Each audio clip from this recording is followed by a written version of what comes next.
Good evening. I am William Propp, Director of the Judaic Studies program at UCSD, and I believe this is the largest audience I've ever addressed.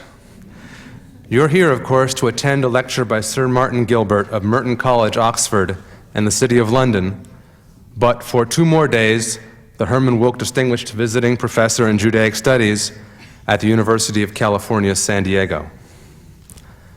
Martin Gilbert is one of the most prolific, diverse, and solid historians of our time. After establishing his place in the field of modern British history with a gargantuan biography of Sir Winston Churchill, Gilbert has directed his attention to broader topics such as the 2 world wars. A consistent theme, however, already even in the Churchill biography, and the reason for Sir Martin's presence at UCSD, is an interest specifically in the Jewish history of the 20th century, certainly their most eventful century since the first. Now I invite Sir Martin to take the stage and enlighten us one last time before leaving our shores. Hail and farewell and lehitraot. We'll see you again.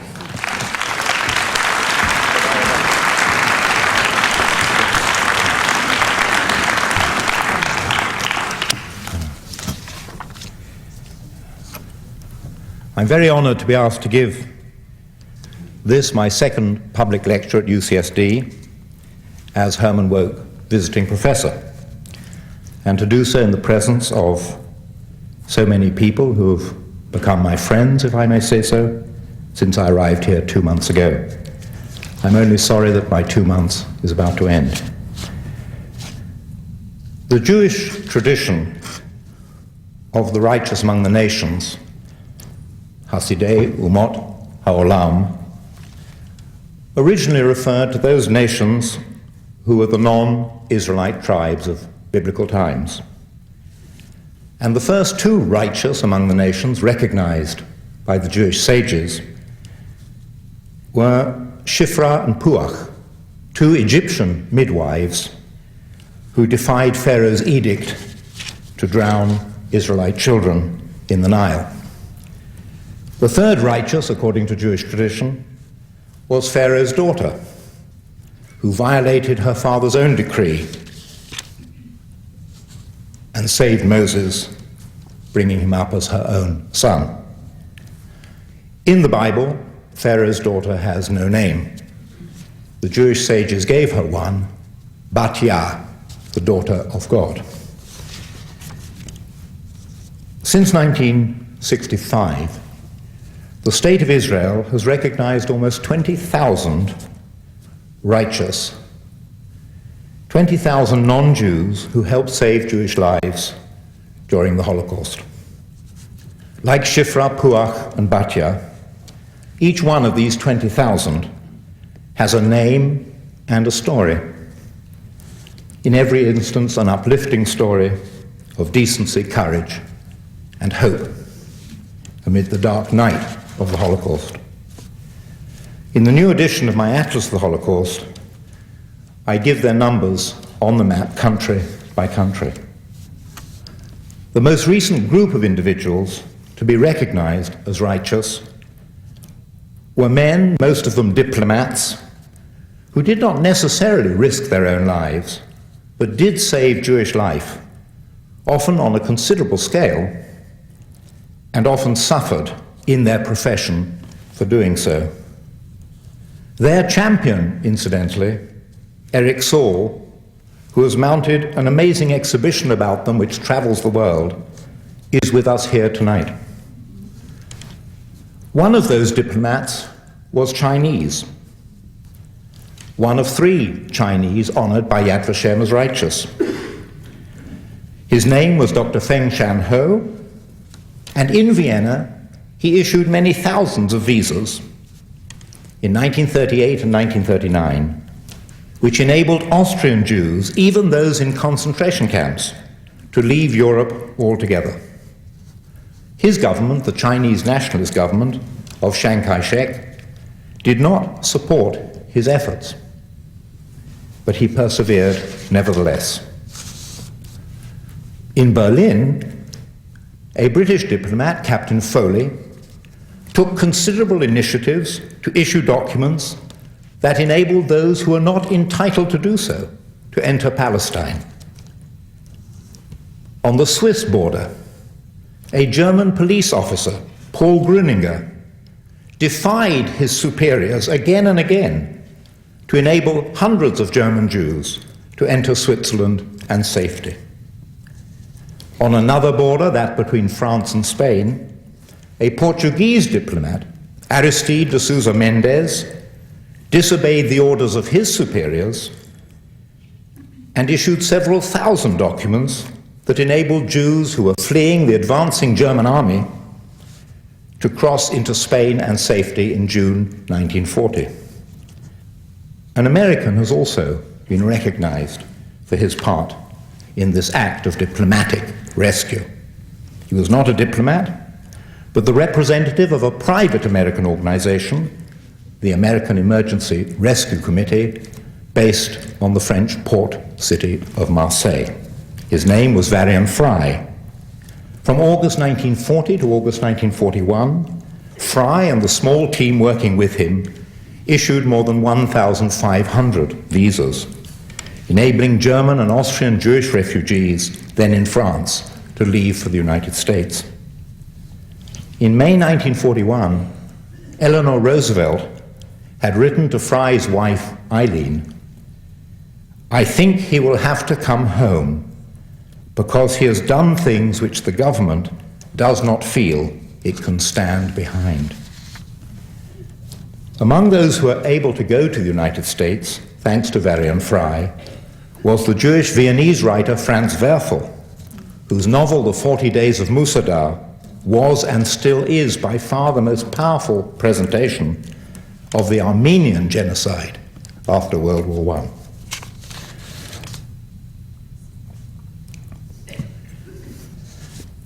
In the French city of Toulouse, throughout 1941, 5 Quaker delegates of the American Friends Service Committee were active in placing hundreds of Jewish children with Christian families who protected them. The 5 Quakers were from 5 different countries. One of them, Harriet Maple, was from the United States. Behind German lines, no foreign diplomats could operate. As the German army conquered country after country, those millions of Jews trapped behind the German lines under Nazi rule had no one to turn to but the local inhabitants, who were themselves under the thumb of the Gestapo.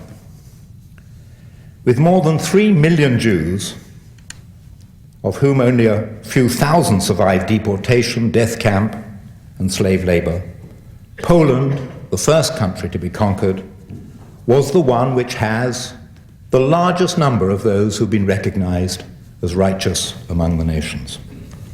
Some 5,632 to date, and about 300 to 400 every year being added to that number. Indeed, population-wise, Poland has the highest percentage of righteous than any other country but the Netherlands. Hungary, with a half the population of Poland, has only 1/10 of the righteous. The Polish story is complex. There had been massive anti-Semitism, and that continued throughout the war. There was massive betrayal by Poles of Jews in hiding. Even after the war ended, more than 1,500 Jews were murdered by Poles when those Jews tried to return to their homes. Yet the church in Poland, the professions, ordinary people, all themselves the victims of Nazism, showed the noblest of activities at this time. Recently, there has been a very strong account of a Polish village called Jedwabne, where the 1,000 Jews of the village were murdered before the Germans were fully in control by the local Polish villagers. Yet even in that terrifying hotbed of anti-Jewish activity, a Polish Catholic woman, Antonina Wyrzykowska, took into her tiny home and hid and saved 7 Jews. The problems and dangers of helping Jews were enormous.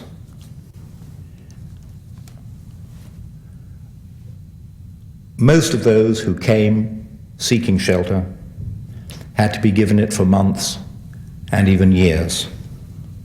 In conditions of severe rationing and food shortages, food had to be found by the rescuer for these people in hiding.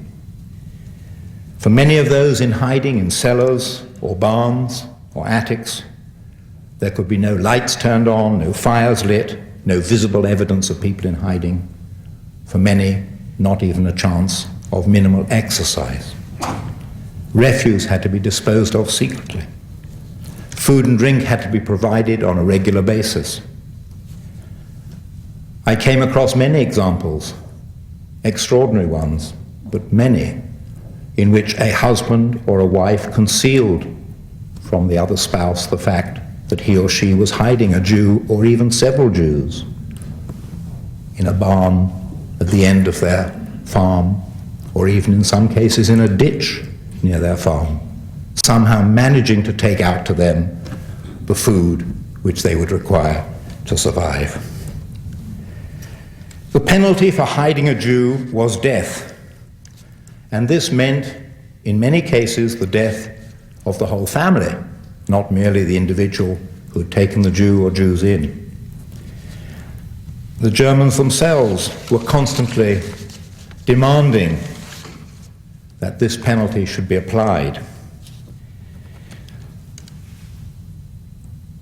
And tens of thousands of non-Jews were murdered by the SS for hiding Jews.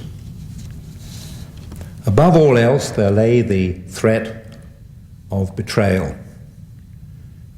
A neighbor who would point the finger at someone who had lived next to him or her for years and years, but would point them out to the Gestapo as someone who was hiding Jews. And we know from the archives the extent to which the Germans worked on persuading people to betray, calculated the amount which would persuade a peasant, himself very hungry, persuade him to point the finger at the farm where Jews were being hidden.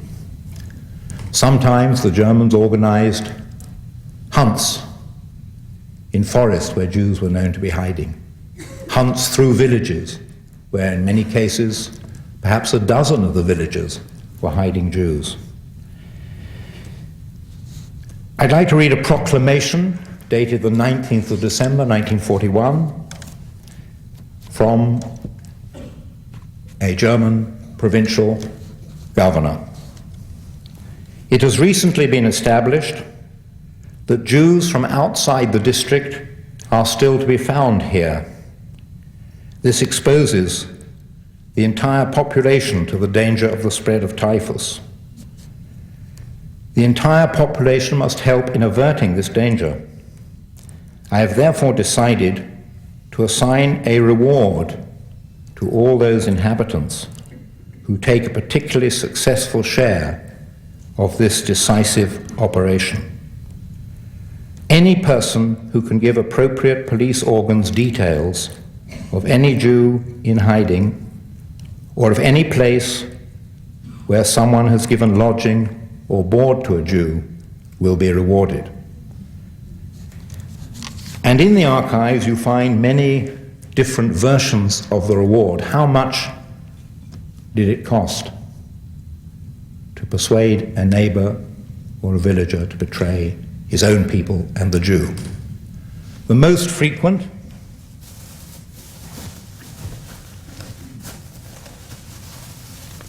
was 5 kilograms of flour.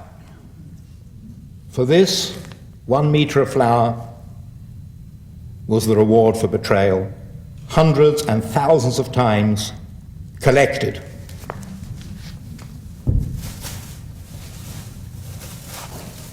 In areas where there was a particular shortage, particularly in Ukraine, of salt, it was sufficient only for 2 kilograms of salt.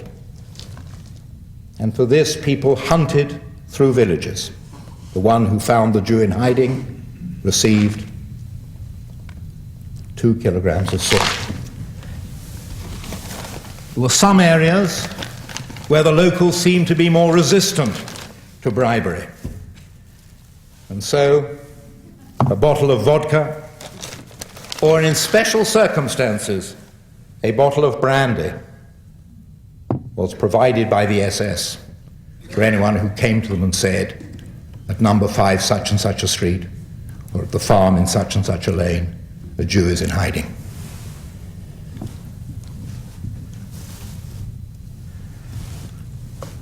All the people I'm going to talk about took the risk of being betrayed, of being found, and of being killed with their family.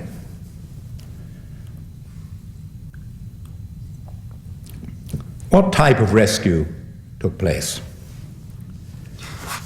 There were many examples of whole communities who decided that they must take Jews in at whatever risk. The most remarkable was the Baptist community in the eastern Polish province of Volyn, now part of Ukraine. The Baptists in some 15 villages in Volyn believed that it was their duty to prove their faith by hiding Jews at whatever cost. One of those Jews has described the moment when, in a field near a village, a Baptist approached him. He immediately understood who I was. With tears in his eyes, he comforted me and invited me to his house. Together we entered his house, and I understood instantly that I had met a wonderful person. God brought an important guest to our house, he said to his wife. We should thank God for this blessing. They kneeled down, and I heard a prayer coming out of their pure and simple hearts, not written in a single prayer book. I heard a song addressed to God, thanking God for the opportunity of meeting a son of Israel in these crazy days. And then he goes on, when they stopped praying, we sat down at the table for a meal. The peasant's wife gave me milk and potatoes. Before the meal, the master of the house read a chapter from the Bible. Here it is, I thought. This is their big secret. It is this eternal book that has raised their morality to such unbelievable heights. It is this very book that filled their heart with love for the Jews. In this particular region, villagers, Baptist villagers, who did not have a Jew in hiding would often go to someone who was hiding a Jew and beg for the opportunity of taking a Jew into their home. Sometimes people change their characters considerably. In the city of Lvov, in eastern Galicia, 2 thieves, Leopold Socha and Stefan Wroblewski, who had spent the 10 years before the outbreak of war stealing and hiding their stolen goods before they disposed of them while the police were searching, hiding them in the sewers of Lvov.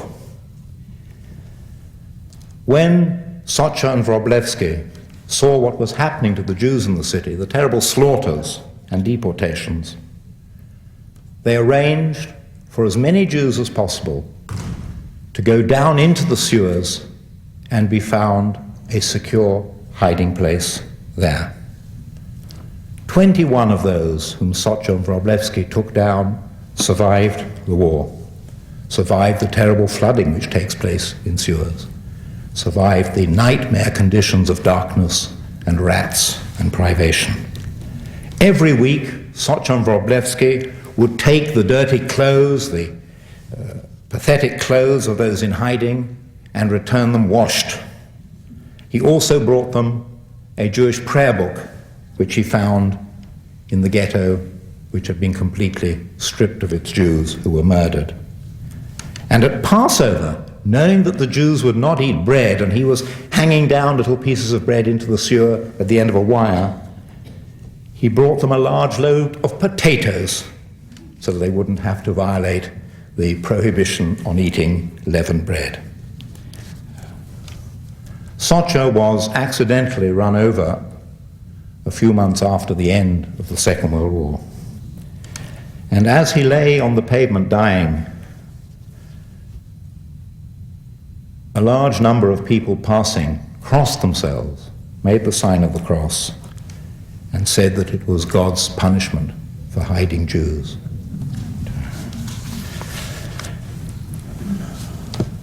Yesterday I was taken by one of my colleagues and his family to the San Diego Zoo.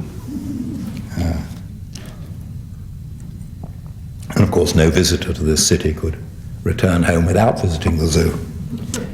But it reminded me of another extraordinary story of the righteous among the nations. Another couple, Jan and Antonina Ząbinski. The Ząbinskis were in fact the very first Poles to be recognized as righteous among the nations by Yad Vashem in Jerusalem. Jan Ząbinski was the director of the Warsaw Zoo. The Germans regarded him very highly. From the beginning of the deportation of Jews from Warsaw in the summer of 1942, Ząbinski decided to use the empty, deep cages and empty, deep caves in the zoo to hide Jews. Several hundred Jews passed through the Warsaw Zoo, fed and guarded by Ząbinski and his wife, and then found by them hiding places, safe hiding places with other Poles. He had his own two-story home, which is still there. I visited it at the entrance to the zoo, and often German officers and even SS men would come. He was very convivial and be entertained by him. He was their friend. And what they didn't know was that 20 Jews were hiding on the second floor and in the attic of his home. And they survived the war. Tragically, Ząbinski himself was captured by the Germans during the Polish uprising and killed. But his wife continued to help those Jews in hiding in their home and in the city. Poland has a long tradition of anti-Semitism. And one of the leading interwar intellectual anti-Semites in Poland was a woman, Sophia Cossack, a famous Polish writer and novelist. And she, in fact, was head of an organization called the Catholic Front for the Reborn Poland, which argued that Poland would be a much better place if the Jews went elsewhere. From the moment of the establishment of the Warsaw Ghetto and the incredible and terrible cruelties inflicted by the Nazis on the Jews of Warsaw, Sophia Cossack decided that this was not acceptable, that however much intellectually she might wish Poland to be free of Jews, the murder of Jews was totally wrong. And so she published a clandestine protest, which was put up on all the walls in Warsaw, in which she warned that all Poles had to act against this. What worries me, her protest said, is that the dying Jews are surrounded solely by Pontius Pilates, washing their hands of any fault. This silence cannot be tolerated any longer. Whatever its motives, silence is despicable. In the face of crime, one cannot remain passive. Who remains silent in the face of the slaughter becomes an enabler of the murderer. Who does not condemn, then consents. And so Sophia Cossack got a group of friends together, and they founded an organization called Ggotta, the Council for the Assistance of the Jews of Poland, and they distributed in safe houses, in safe cellars, more than 5,000 Polish Jews. They opened branches in the main Polish cities, and they had a special children's section headed by a remarkable woman, Irena Sendlerova, which placed more than 2,500 Jewish children in safe homes. All this time, while the ghetto was surrounded, while it was death to leave it, and while the deportations to the death camps were continuing every day. Irena Sendlerova was caught by the Gestapo and tortured so severely that for the rest of her life she remained an appalling cripple, but she refused to divulge the names and addresses where the Jewish children were in hiding. One more Polish story of the 5,000. A young Polish doctor, recently graduated from the medical faculty of Warsaw University, embarking on a career as a surgeon when war came. And he had decided that his speciality would be plastic surgery. He smuggled himself into the ghetto, met with the Jewish leaders, and told them that he had devised an operation to reverse circumcision. His name was Felix Cannabis, and more than 1,000 Jews he operated on and enabled them to leave the ghetto as if they were non-Jews.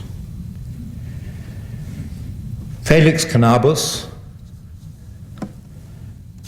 was recognized after the war when he came to a conference, a medical conference in Philadelphia, was recognized there by 3 survivors who he had happened to have saved by this method. And it was they who then ensured that somehow he would obtain recognition for his work. I come now to Germany. The Germany of 35 million adults in 1939 had 358 righteous among the nations recognized by the beginning of this year. 1 in every 100,000 German adults. And their actions were all the more remarkable because Germany had been under the control of the Nazis, the Gestapo, since 1933. And almost all the German liberals, socialists, communists, decent people, had long ago been arrested and sent to concentration camps. Still, there were Germans who were prepared to stand up and do what they could and try to maintain secrecy even in the center of the German Reich. One of them was the head of a circus, Adolf Althoff. And he worked out, it had to be always with ingenuity, that no one would really search a traveling circus. And so the 2 ladies who led the elephants into the circus, the children of the clowns, people who are in a circus and around it, were increasingly Jews whom Adolf Althoff had brought in to save. And in Berlin, a man called Otto Weid, who ran a brush factory, because there were no German males who could work in a brush factory, because all German males were conscripted and fighting, persuaded the German authorities in Berlin that Jews must be employed working on this crucial work of making brushes. And they said, no, we need the able-bodied Jews for slave labor, We need to send them to the east. Often, of course, that was a euphemism for killing them. And so he said, well, I only really need, since the work can be done by hand, very simply, I only need blind people and deaf or mute people who can't possibly have any use in a great factory in the East. And so White took in some 200 blind and deaf mutes, and some of them survived the war. In the eastern city of Vilna,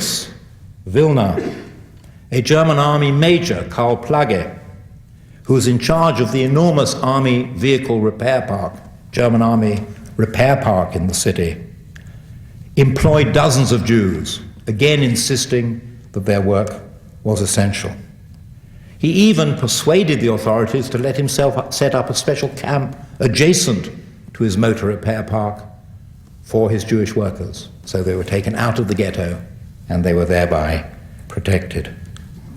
Several hundred Jews were saved from deportation by Karl Plage, by his ingenuity again.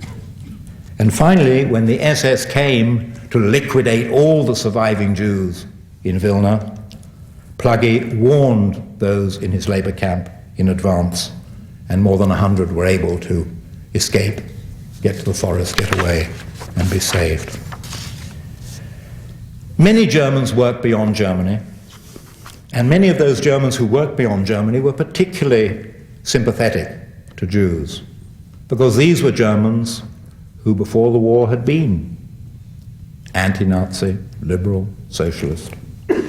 And so in the great eastern city of Bialystok, a German printer, Otto Busser, not only who was printing SS material, not only took in Jews to work in his printing press, but incredibly smuggled clothing and food into the Bialystok ghetto, and when that was destroyed, smuggled arms to the Jews in the forests outside Bialystok. He incidentally, after the war, went to carry on his printing work in Darmstadt, a city in western Germany, was denounced for being a Jew lover, was forced to leave his city, and decided to go to Israel, where he lived until his death in a Christian village in the Galilee, a European Christian village in the Galilee. Two more Germans overseas I'd like to mention. One was a German lawyer, Hans-Georg Kallmayr. Kallmayr had been thrown out of his profession in 1933 because he had objected to the expulsion of Jews from the profession. Then he had done various work, and finally when war came, and again so many German males went off to the war front, Kallmayr was brought in to the legal department of the German Foreign Office. And they said to him, we're having a lot of problems in Holland. A lot of Dutch Jews are somehow evading deportation by producing spurious documents saying that they're not really Jewish. We want you to go and root out this deception. Kallmayr went to Holland, and there he prepared a list for the Gestapo, Kallmayr's list it was known, of more than 2,000 Jews who he said could not possibly be racially Jewish. And he did it by persuading people who were all too ready to be persuaded. Surely, Mr. Cohen, your mother was a promiscuous woman, and your father couldn't have been Mr. Cohen. Your father must have been some totally Aryan Dutchman. And gradually he created a whole area of doubt for the Gestapo, of people who had to be set aside because, as Kallmayr said in his official report, these Jews were much more promiscuous than we ever realized. As I said, some 2,000 Dutch Jews were saved deportation by being on Kalmar's list.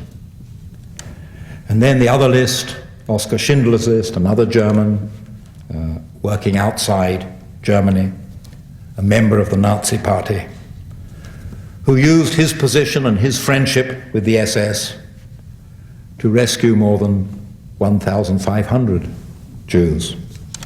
And most remarkably, when he was told early in 1945 that a railway wagon had reached the town of Zittau, a sealed railway wagon,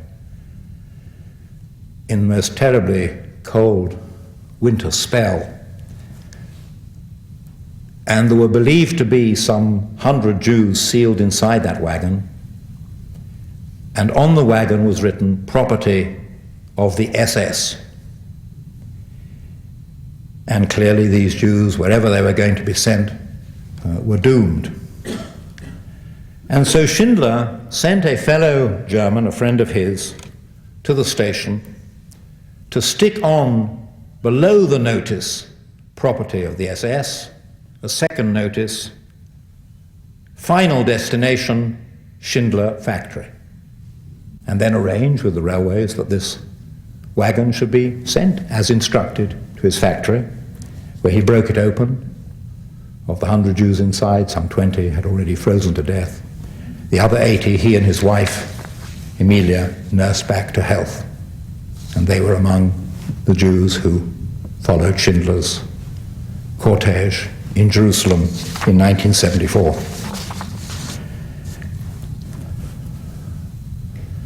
The righteous among the nations were predominantly Christian, as Europe was predominantly Christian. But there were also Muslims who played their part, particularly in Bosnia and in Sarajevo, the great city, where it was a Bosnian Muslim who rescued the famous Sarajevo Haggadah, the great illuminated medieval Haggadah. And when the Germans came to him, he was a librarian in charge of the library of the museum, and said, "Where is this book? This is one of the treasures which we need in Berlin." He said, "I'm afraid to tell you that it vanished years ago." And he not only saved the Sarajevo Haggadah, but also many individual Jews. Often the righteous acts were collective. In Belgium, for example, there were several villages where almost everybody in the village took in a Jew or a Jewish family, where the village authorities connived in this, and where the determination of the Belgians, who were themselves under German occupation, and a very severe German occupation, the determination of the Belgians not to give in to this barbarism made them take incredible risks. More than 4,500 Belgian Jewish children were found safe homes in Christian families, convents, boarding schools, orphanages, even sanatoriums. There was a remarkable woman, Yvonne Nevjean, who was the head of the National Agency for Children in Belgium. And she, rather like Sophia Cossack and Ggotta in Warsaw, organized her staff to systematically find and spirit away to safety Jewish children.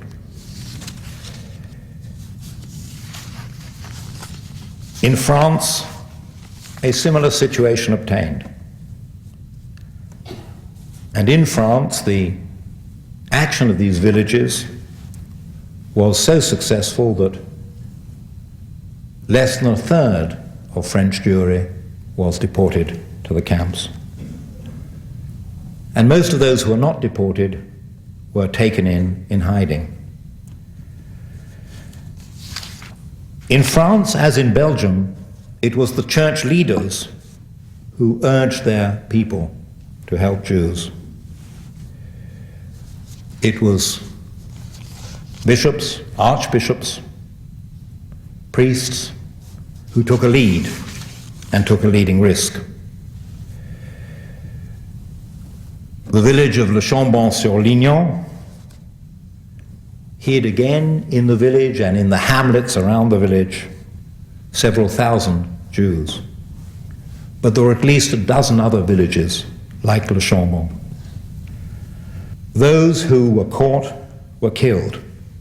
Among them a medical doctor, Roger Le Forestier, who acted as a doctor for the children in several of these villages, caught and executed. I mentioned Holland as the country with the largest proportion of righteous to its population. In Holland, too, whole villages sheltered Jews. And ironically, half a dozen of those villages, which took in 100, 200, 300 Jews, were right on the German border. And they judged correctly that the one place the Germans would not look for Jews in hiding was across the road, across the river, across the hedge, where the new country began. There are so many different examples of family relationships acting as righteous, of husband and wife, of parents and children. I found one case in Amsterdam of 3 generations of rescuers, a grandmother, her daughter, and her medical student daughter.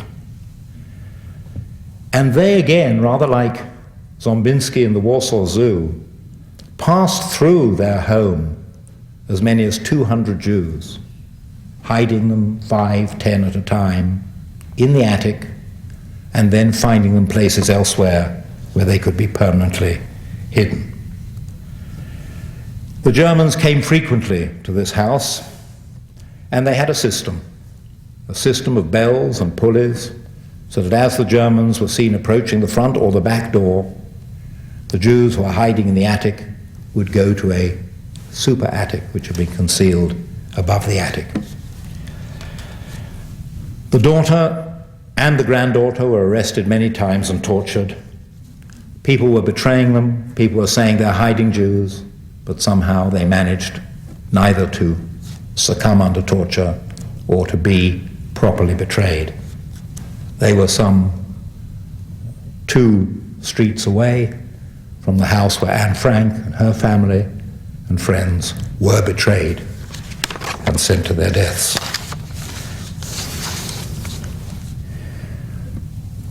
From 1939, from the start of the war, to 1943, Italy was an ally of Germany. And the Italian government, headed by Benito Mussolini, refused to deport a single Jew to the camps in German-occupied Europe. Again and again, the German officials at the highest level protested, but in vain. I found an entry in Dr. Goebbels' diary for the 13th of December 1942, when most of the Polish killings having been completed, the Germans had become desperate to catch Italian Jewry and deport them from Italy. And Goebbels writes in his diary, "The Italians are extremely lax in the treatment of the Jews. They protect the Italian Jews not only in Italy but in Tunis and in occupied France, and will not permit them being drafted for work or compelled to wear the Star of David." And Goebbels goes on, "This shows once again that fascism does not really dare to get down to fundamentals, but is very superficial regarding problems of vital importance."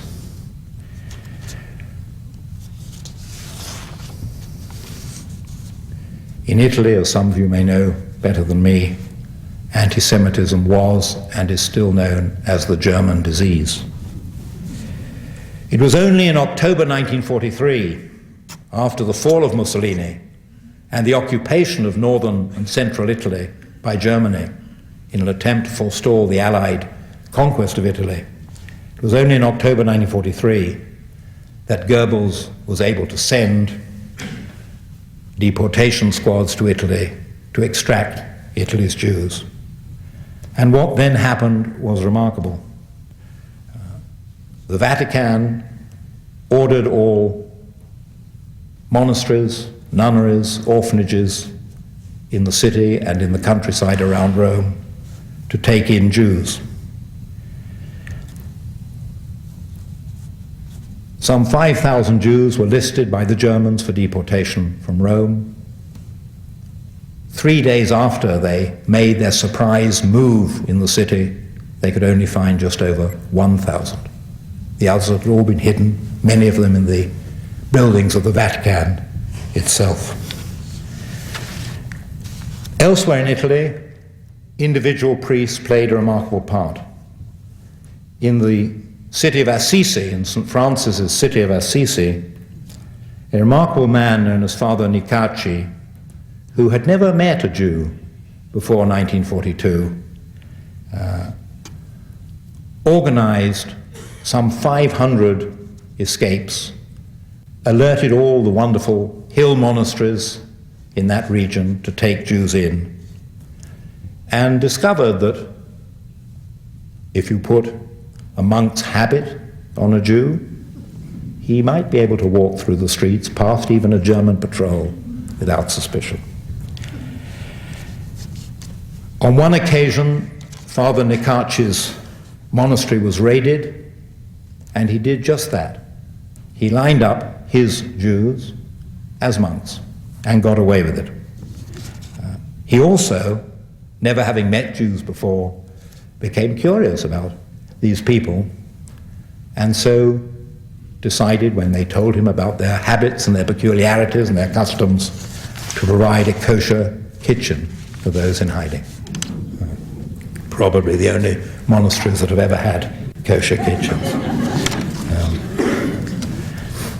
Another country which took a collective effort to help its Jews was Norway.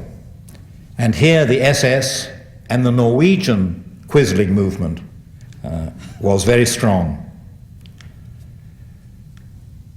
But although 700 Norwegian Jews were deported and killed, more than 1,000 were saved, many of them smuggled across the Norwegian border into Sweden by members of the Norwegian resistance. And the Norwegian resistance has in fact a collective medal issued by the State of Israel for its work. One thing which helped the resistance in helping Norwegian Jews was that all 7 bishops of the Norwegian Lutheran Church resigned in protest at the deportation of the Jews, and on 2 consecutive Sundays in all their churches issued defiant prayers and protests and demands their congregation to take action. An even larger number of Jews, the 7,200 Jews of Denmark, were saved when a German diplomat, another righteous German recognized by Yad Vashem, called Georg Duckwitz, who had learned about the deportations, was a diplomat who opposed Nazism, alerted not only the Jewish community, but the Danish political world to what was happening. The heads of the Danish churches came together and protested. The Danish universities closed down in protest. And more importantly, hundreds of individual Jains joined in the move, successfully to smuggle all but 400 Jews across the narrow water from Denmark to Sweden. Bulgaria, a very distant country, but one, again, where the Germans wanted all the Jews to be deported to Germany, all 48,000. Bulgaria also collectively protested. The Bulgarian farmers and the farmers' union was so outraged by the demand for deportation that they threatened to lie down on the railway lines through which the trains would have to pass. The 2 leading churchmen of Bulgaria, the Metropolitan Stefan of Sofia and the Metropolitan Kirill of the city of Plovdiv, led a massive church protest at a public session of the Bulgarian churches, the main church assembly. And the Bulgarian parliament then formally voted against allowing the deportation of Jews. As Hitler did not have the means to occupy Bulgaria and organize the deportation using German troops and German railwaymen and German police, the Jews of Bulgaria were saved. Two final countries, Greece,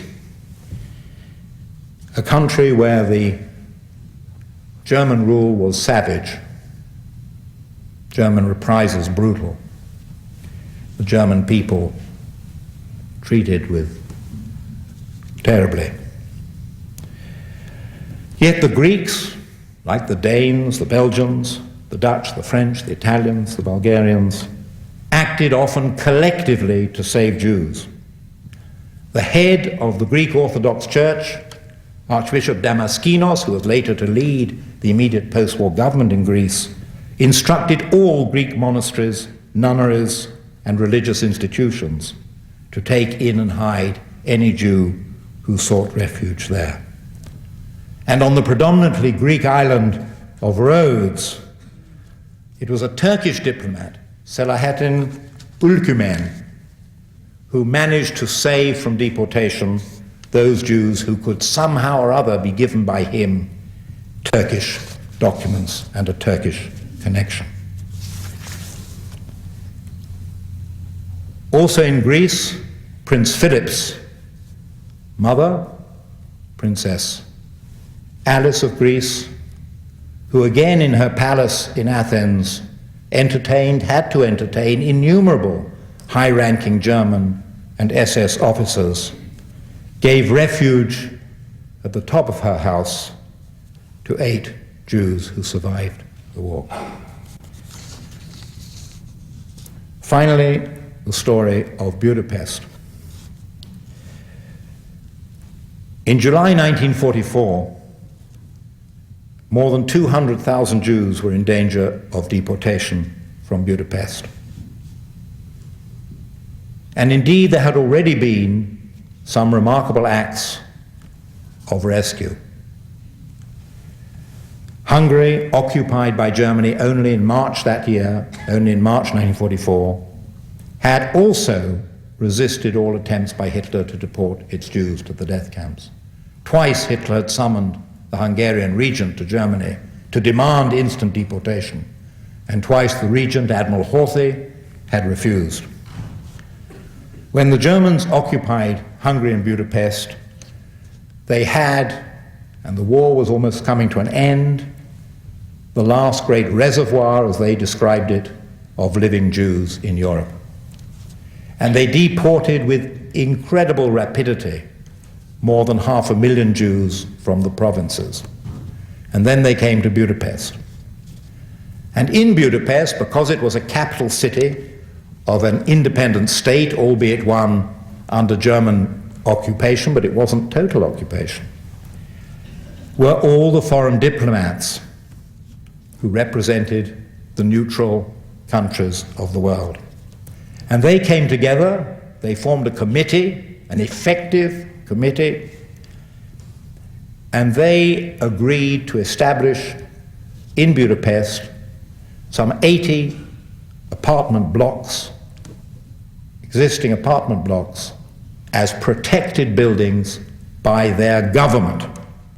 So the Swedish ambassador Carl Danielsson and his number 2, Per Unger, who died only recently, and a man brought in specially to deal with this question, Raoul Wallenberg, issued protective documents that saved tens of thousands of people.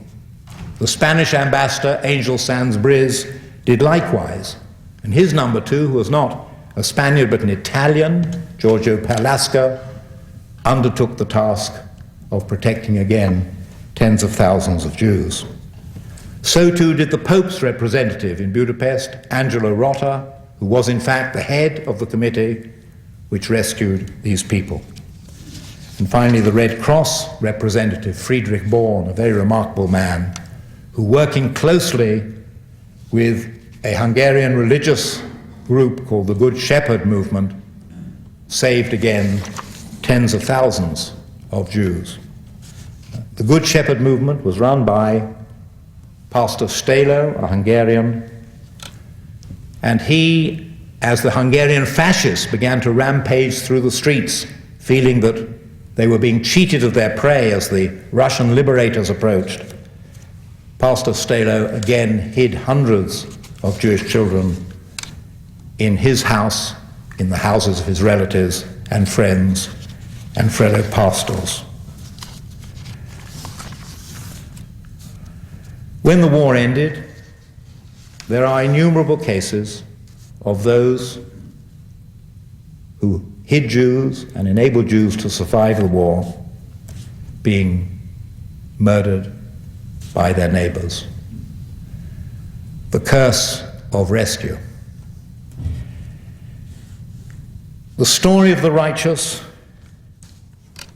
is not, I think, only the story of what individuals and groups of individuals and even nations are capable of doing, but of what human beings are capable of doing for the good in any grim circumstance, and this was by far the grimmest circumstance. In my work, each time I complete reading one of these 20,000 files or corresponding with people who have been rescued, who've sent me their story, I ask myself, could I have acted like this in these circumstances? Would I have tried to? Would I have wanted to? Would I have had the strength to do so? I'd like to end with a little prayer, because it's been introduced 3 years ago into many of the prayer books which are used on Rosh Hashanah and Yom Kippur as part of the Yizkor service, as part of the memorial service. And the prayer, which begins, Yizkor Elohim Nishmot Hasidei Umot Ha'olam, reads in English, may God remember the souls of the righteous men and women of other faiths and backgrounds who have gone to their eternal rest. In tribute to their memory, I pledge to perform acts of charity and justice. May their souls be bound up in the bond of life as an enduring source of blessing. Amen. Thank you very much.